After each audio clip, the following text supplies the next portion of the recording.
अस्सलामुअलैकुम वरहमतुल्लाहि वबरकातुहू। नाजरीन, आजकल सोशल मीडिया ने बड़ी धूम मचाई हुई है और लोगों के ज़हनों को भी अपनी तरफ खींच लिया है। ये एक ऐसा ज़ख़ीरा है जिसमें दुनिया की हर किस्म की बुराई, हर किस्म की अच्छाई शामिल है।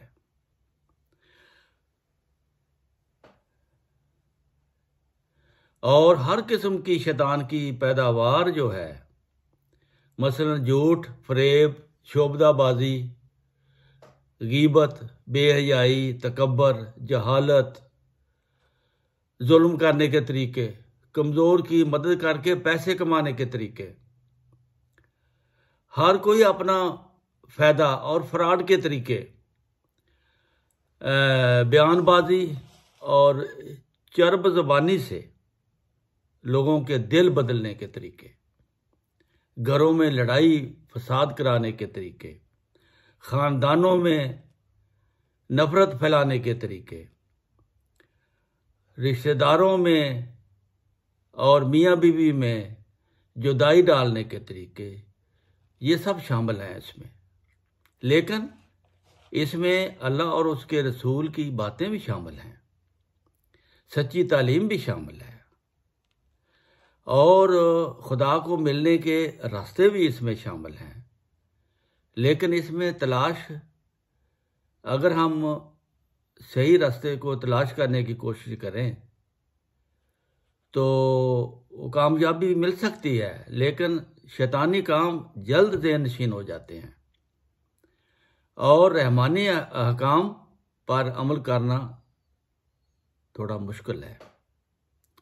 लेकिन अल्लाह और उसके रसूल के काम जो अहकाम हैं, अव्वल तो हम गौर से सुनते नहीं, सरसरी नज़र से देख कर फिर आगे शैतान की तरफ जल्द रुख कर लेते हैं।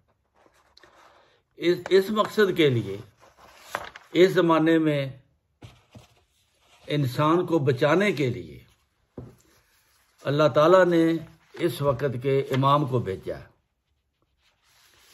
जिसकी तालीम पहले वीलाग में मैंने कुछ बताया था। वो था कि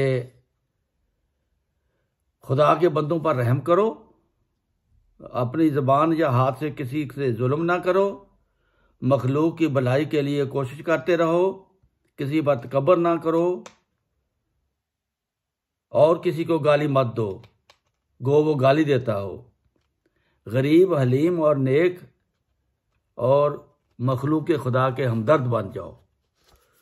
ये पहले इतना सबक था कि इतना याद कर लें। लेकिन आगे फरमाया, बहुत हैं जो हिल्म ज़ाहिर करते हैं मगर अंदर से भेड़िए हैं, बहुत हैं जो ऊपर से साफ हैं मगर अंदर से सांप हैं। सो तुम उसकी जनाब में कबूल नहीं हो सकते जब तक ज़ाहिर और बातन एक ना हो। ज़ाहिर और बातन एक जब होगा इंसान का, फिर वो कबूल के लायक है। बड़े होकर छोटों पर रहम करो, ना कि उनकी तहकीर। हम बड़े होकर छोटों की जब गलती करते हैं तो बेइज्जती करते हैं, उनकी रसवाई करते हैं। ऐसा नहीं, ये तकब्बर है। आलम होकर नादानों को नसीहत करो, ना कि खुद नुमाई से उनकी तजलील।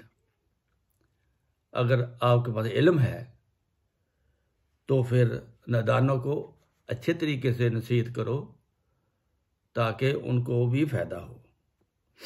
अमीर होकर गरीबों की खिदमत करो, ना कि खुद पसंदी से उन पर तकब्बर।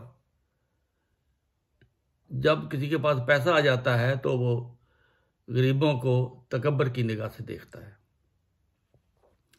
हलाकत की राहों से डरो और खुदा से डरते रहो और तकवा इख्तियार करो। मखलूक की परस्तिश ना करो। मखलूक आपको कुछ नहीं देगी। मखलूक की परस्तिश करना आजकल आम है। ये मखलूक की परस्तिश करके ही कहते हैं हमारा रोजगार चलता है। अपने मौला की तरफ मुनकते हो जाओ। दुनिया से दिल बर्दाश्ता रहो, लालच ना करो, मुनासिब तरीके से खाओ और उसी के हो जाओ। उसी के लिए जिंदगी बसर करो, यानी अल्लाह के लिए। और हर एक नापाकी और गुनाह से नफरत करो। ये इस ज़माने में बहुत ज़रूरी है, अल्लाह को राज़ी करना और गुनाह से नफरत करना और नापाकी से बच के रहना। क्योंकि अल्लाह ताला पाक है, वो पाकी को पसंद करता है। पाकी ये आम कपड़ों की यहाँ मुराद नहीं है। पाकी से मुराद तुम्हारे दिल पाक होने चाहिए। उसकी मखलूक की खातर आपके दिल पाक और साफ हों और नापाकी से बचते रहें। तो ये है इस ज़माने के इमाम वक्त की तालीम। अगर तुम खुदा को राज़ी करके आखिरत में जन्नत हासिल करना चाहते हो तो ये तालीम है। आगे फरमाया, हर एक सुबह तुम्हारे लिए गवाही दे कि तुमने रात तकवा से बसर की, और हर एक शाम तुम्हारे लिए गवाही दे कि तुमने डरते डरते दिन बसर किया। दुनिया की लानतों से मत डरो, वो तो धुएं की तरह देखते देखते गायब हो जाती हैं। वो दिन को रात नहीं कर सकती, बल्कि तुम खुदा की लानत से डरो जो आसमान से नाज़िल होती है, जिस पर पड़ती है उनकी दोनों जहानों में बेखुनी कर जाती है। ये आजकल मेहदी के मानने वालों के साथ यही हालात हैं कि हमें सिर्फ खुदा की तरफ रुजू करना चाहिए। हमें किसी के फैसलों से कोई सरोकार नहीं होना चाहिए। ये उनका और खुदा का मामला है, क्योंकि खुदा ताला झूठों को आसमान से नाज़िल करके दोनों जहानों में उनको रुसवा कर देता है। तो इसलिए ये चंद बातें मैंने याद दहानी के तौर पर कही हैं कि इस ज़माने में, सोशल मीडिया के ज़माने में, जो अच्छी बातें हैं वो इंसान उसकी तरफ तवज्जो नहीं करता। जो बुरी बातें हैं उनको जल्द अपनाकर उन पर अमल करना शुरू कर देता है। इससे हमें बचना चाहिए। अस्सलामु अलैकुम व रहमतुल्लाहि व बरकातुहू।